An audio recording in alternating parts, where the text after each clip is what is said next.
koo sana boblaati oda kan koo fannoorratti baati mudaa tokkoon qabu yakka koo fudhati jiraachuu koo har'aaf lubbuu sanaaf laati mudaa tokkoon qabu yakka koo fudhati jiraachuu koo har'aaf lubbuu sanaaf laati goota jaalalaa lubbuu namaaf laatu olmaasaa dubbachuuf anoofi wakkadhu goota jaalalaa lubbuu namaaf laatu olmaasaa dubbachuuf anoofi wakkadhu.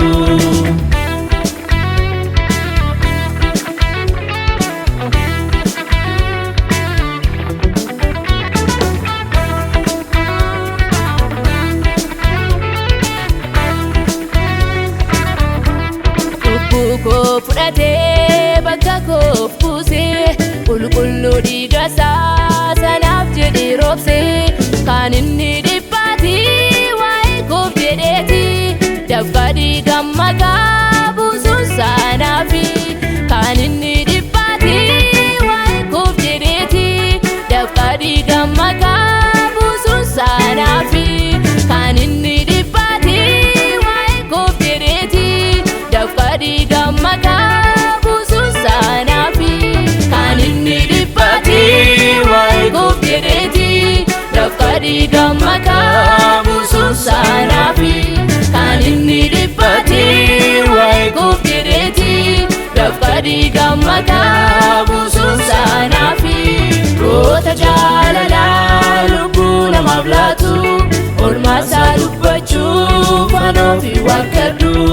goota jaalalaa lubbuu namaaf laatu olmaasaa dubbachuuf anoofi wakkadhu.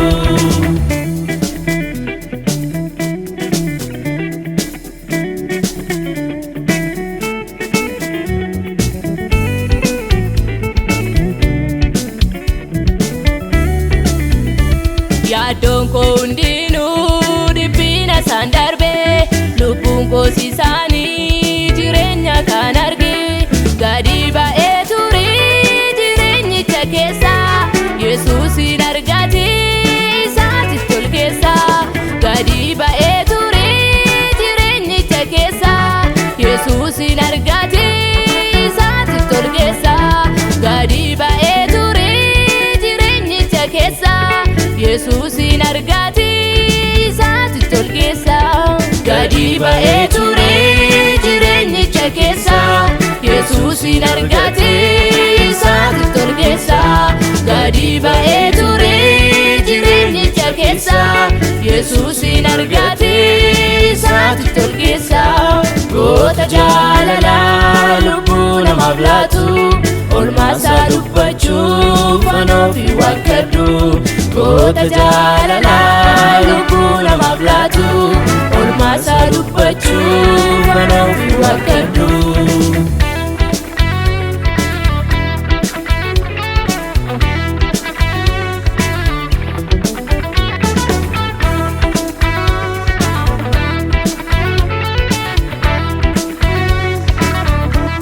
Jireenya naa ta'uuf du'aati ka'eera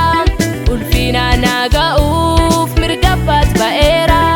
deebi'ee hin dhufaa jireenyatti na galchuuf abdiin ani eeggadha